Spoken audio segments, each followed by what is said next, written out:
The Voyage of the Beagle. Chapter 4, Part 1. Rio Negro to Bahia Blanca. Rio Negro. Estancias attacked by the Indians. Salt lakes. Flamingos. Rio Negro to Rio Colorado. Sacred tree. Patagonian hare. Indian families. General Rosas. Proceed to Bahia Blanca. Sand dunes. Negro lieutenant. Bahia Blanca. Saline incrustations. Punta Alta. Zorio. July 24th, 1833. The Beagle sailed from Maldonado, and on August the 3rd she arrived off the mouth of the Rio Negro.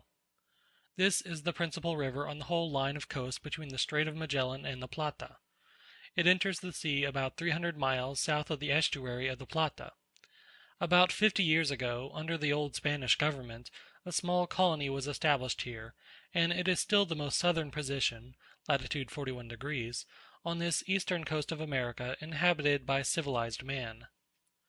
The country near the mouth of the river is wretched in the extreme. On the south side a long line of perpendicular cliffs commences, which exposes a section of the geological nature of the country. The strata are of sandstone, and one layer was remarkable from being composed of a firmly cemented conglomerate of pumice pebbles, which must have travelled more than 400 miles from the Andes. The surface is everywhere covered up by a thick bed of gravel, which extends far and wide over the open plain.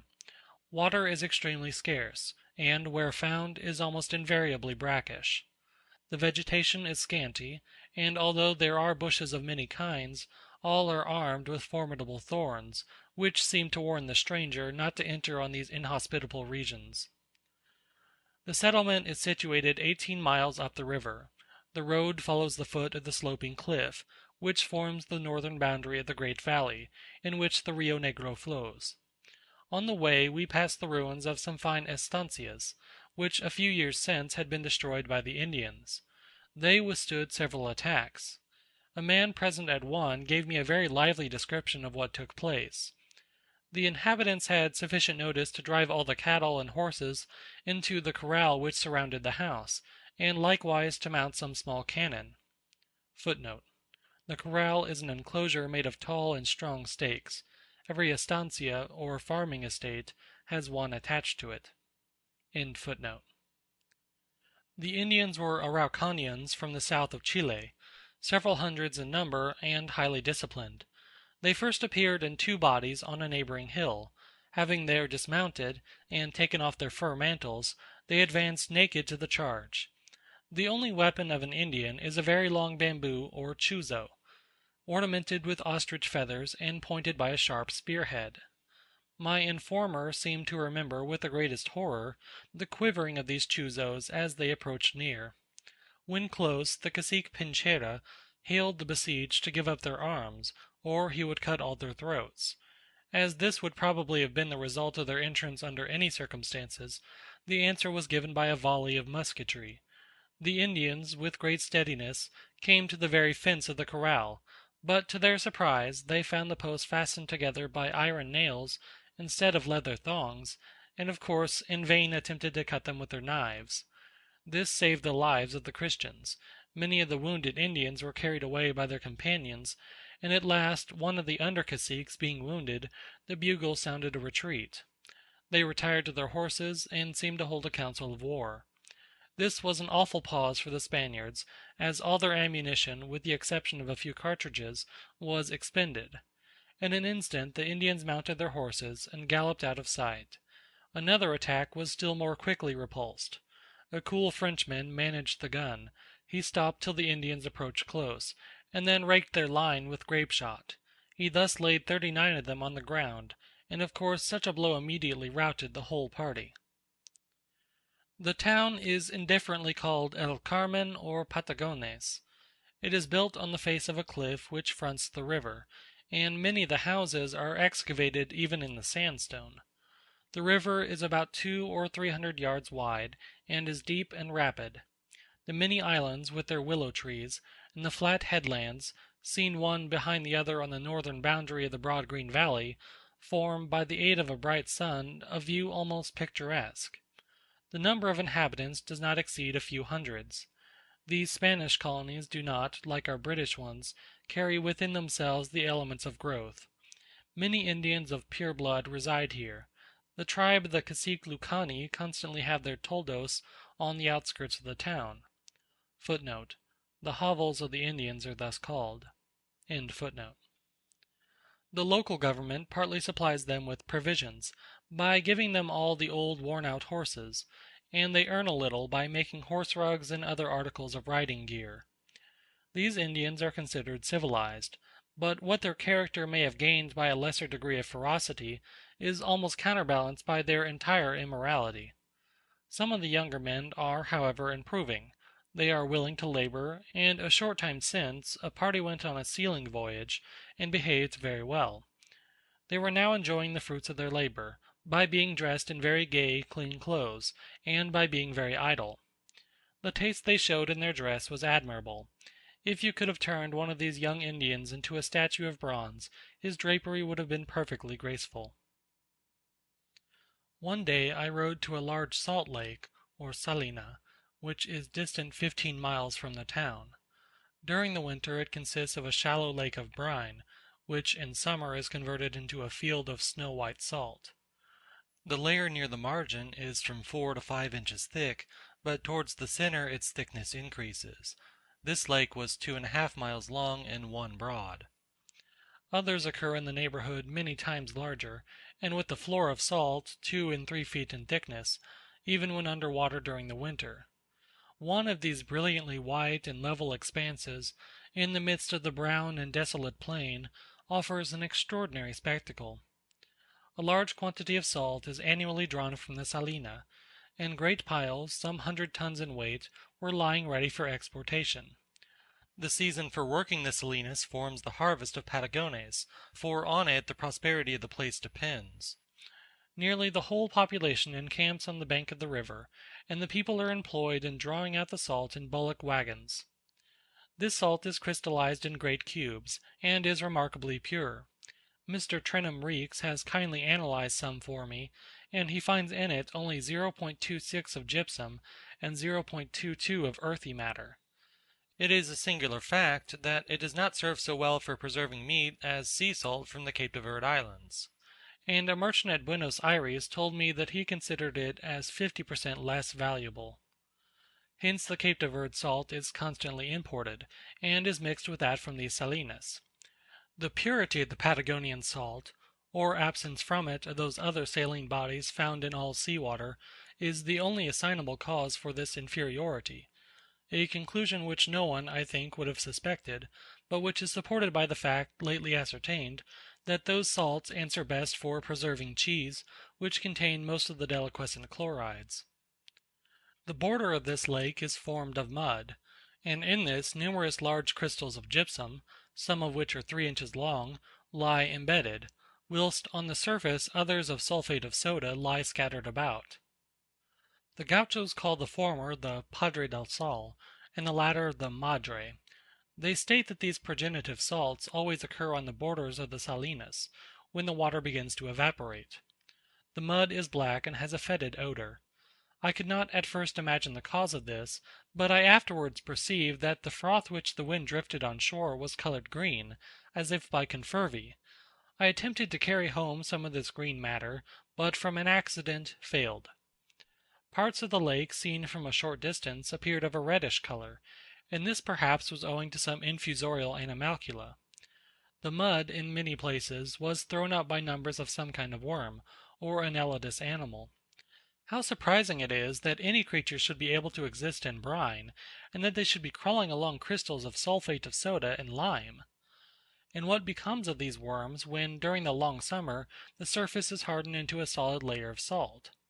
Flamingoes in considerable numbers inhabit this lake, and breed here, throughout Patagonia, in northern Chile, and at the Galapagos Islands. I met with these birds wherever there were lakes of brine. I saw them here wading about in search of food, probably for the worms which burrow in the mud, and these latter probably feed on infusoria or confervae. Thus we have a little living world within itself, adapted to these inland lakes of brine. A minute crustaceous animal, Cancer salinus, is said to live in countless numbers in the brine pans at Lymington, but only in those in which the fluid has attained, from evaporation, considerable strength, namely, about a quarter of a pound of salt to a pint of water. Footnote: It is remarkable how all the circumstances connected with the salt lakes in Siberia and Patagonia are similar. Siberia, like Patagonia, appears to have recently elevated above the waters of the sea. In both countries, the salt lakes occupy shallow depressions in the plains. In both, the mud on the borders is black and fetid. Beneath the crust of common salt, sulphate of soda or of magnesium occurs, imperfectly crystallized, and in both the muddy sand is mixed with lintels of gypsum. The Siberian salt lakes are inhabited by small crustaceous animals, and flamingos likewise frequent them. As these circumstances, apparently so trifling, occur in two distant continents, we may feel sure that they are the necessary results of a common cause. See Pallas's Travels, 1793 to 1794, pages 129 to 134. End footnote. Well may we affirm that every part of the world is habitable. Whether lakes of brine, or those subterranean ones hidden beneath volcanic mountains, warm mineral springs, the wide expanse and depths of the ocean, the upper regions of the atmosphere, and even the surface of perpetual snow, all support organic beings. To the northward of the Rio Negro, between it and the inhabited country near Buenos Aires, the Spaniards have only one small settlement, recently established at Bahia Blanca. The distance in a straight line to Buenos Aires is very nearly 500 British miles. The wandering tribes of horse Indians, which have always occupied the greater part of this country, having of late much harassed the outlying estancias, the government at Buenos Aires equipped some time since an army under the command of General Rosas, for the purpose of exterminating them. The troops were now encamped on the banks of the Colorado, a river lying about 80 miles northward of the Rio Negro. When General Rosas left Buenos Aires, he struck in a direct line across the unexplored plains, and as the country was thus pretty well cleared of Indians, he left behind him, at wide intervals, a small party of soldiers with a troop of horses, a posta, so as to be enabled to keep up a communication with the capital. As the Beagle intended to call at Bahia Blanca, I determined to proceed there by land, and ultimately I extended my plan to travel the whole way by the postas to Buenos Aires. August 11th.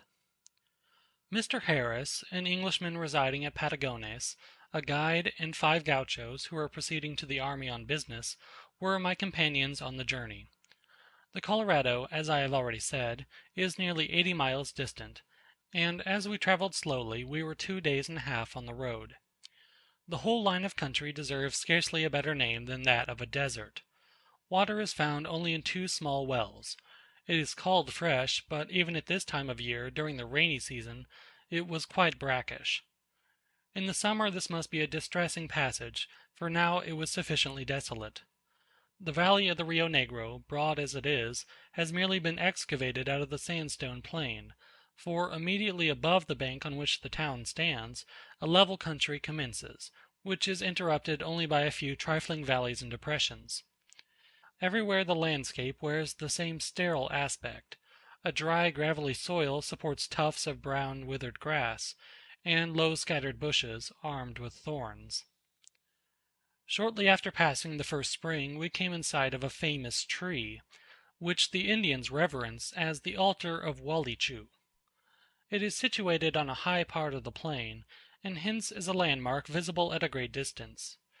As soon as a tribe of Indians come in sight of it, they offer their adorations by loud shouts. The tree itself is low, much branched, and thorny. Just above the root it has a diameter of about 3 feet. It stands by itself without any neighbor, and was indeed the first tree we saw. Afterwards we met with a few others of the same kind, but they were far from common. Being winter, the tree had no leaves, but in their place numberless threads, by which the various offerings, such as cigars, bread, meat, pieces of cloth, etc., had been suspended. Poor Indians, not having anything better, only pull a thread out of their ponchos and fasten it to the tree. Richer Indians are accustomed to pour spirits and mate into a certain hole, and likewise to smoke upwards, thinking thus to afford all possible gratification to Walichu. To complete the scene, the tree was surrounded by the bleached bones of horses which had been slaughtered as sacrifices. All Indians of every age and sex make their offerings. They then think that their horses will not tire, and that they themselves shall be prosperous. The gaucho who told me this said that in the time of peace he had witnessed this scene, and that he and others used to wait till the Indians had passed by, for the sake of stealing from Walichu the offerings. The gauchos think that the Indians consider the tree as the god itself, but it seems far more probable that they regard it as the altar. The only cause which I can imagine for this choice is its being a landmark in a dangerous passage. The Sierra de la Ventana is visible at an immense distance, and a gaucho told me that he was once riding with an Indian a few miles to the north of the Rio Colorado, when the Indian commenced making the same loud noise which is usual at the first sight of the distant tree, putting his hand to his head, and then pointing in the direction of the Sierra. Upon being asked the reason of this, the Indian said, in broken Spanish, "First see the Sierra." About 2 leagues beyond this curious tree we halted for the night. At this instant an unfortunate cow was spied by the lynx-eyed gauchos, who set off in full chase, and in a few minutes dragged her in with their lazos, and slaughtered her. We here had the 4 necessities of life in el campo: pasture for the horses, water, only a muddy puddle, meat, and firewood. The gauchos were in high spirits at finding all these luxuries, and we soon set to work at the poor cow. This was the first night which I passed under the open sky, with the gear of the recado for my bed. There is high enjoyment in the independence of the gaucho life, to be able at any moment to pull up your horse and say, "Here we will pass the night."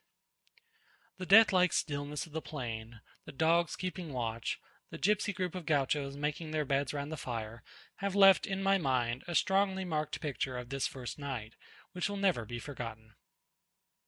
The next day the country continued similar to that above described. It is inhabited by few birds or animals of any kind. Occasionally a deer or a guanaco (wild llama) may be seen, but the agouti (Cavia patagonia) is the commonest quadruped. This animal here represents our hares.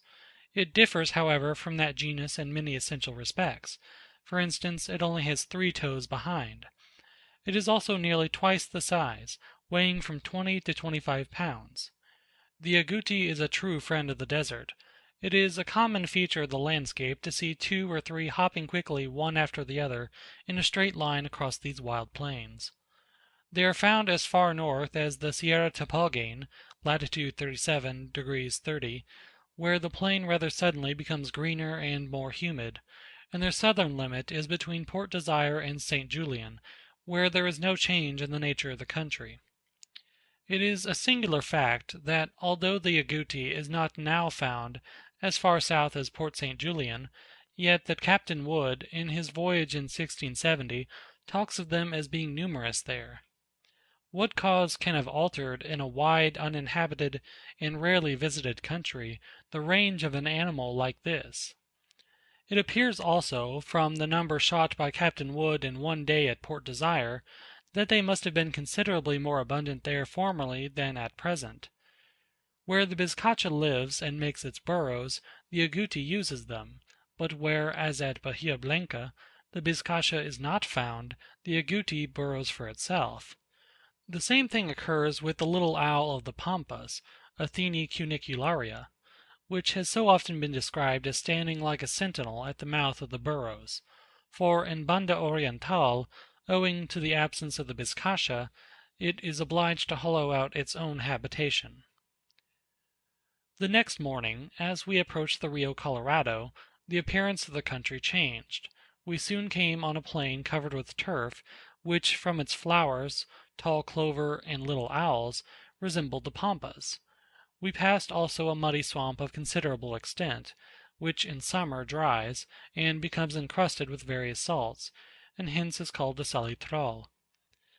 It was covered by low succulent plants of the same kind with those growing on the seashore. The Colorado, at the pass where we crossed it, is only about 60 yards wide.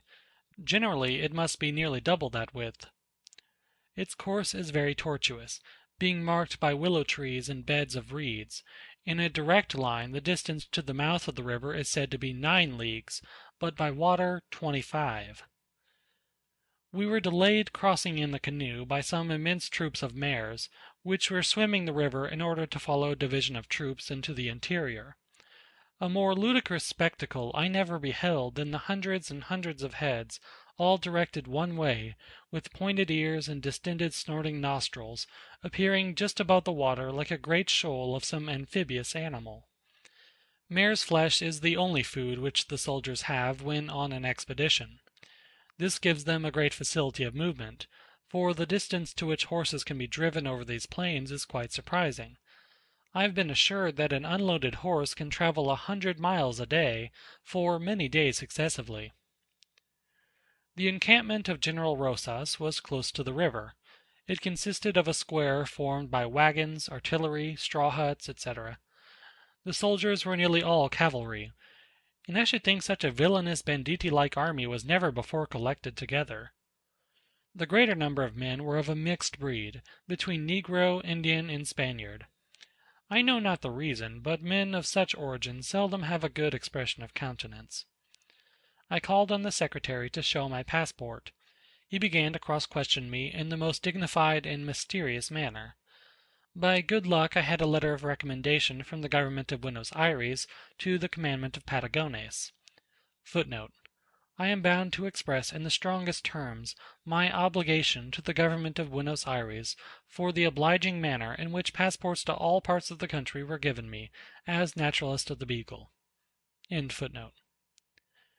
This was taken to General Rosas, who sent me a very obliging message, and the secretary returned all smiles and graciousness. We took up our residence in the rancho, or hovel, of a curious old Spaniard, who had served with Napoleon in the expedition against Russia. Chapter 4, Part 1.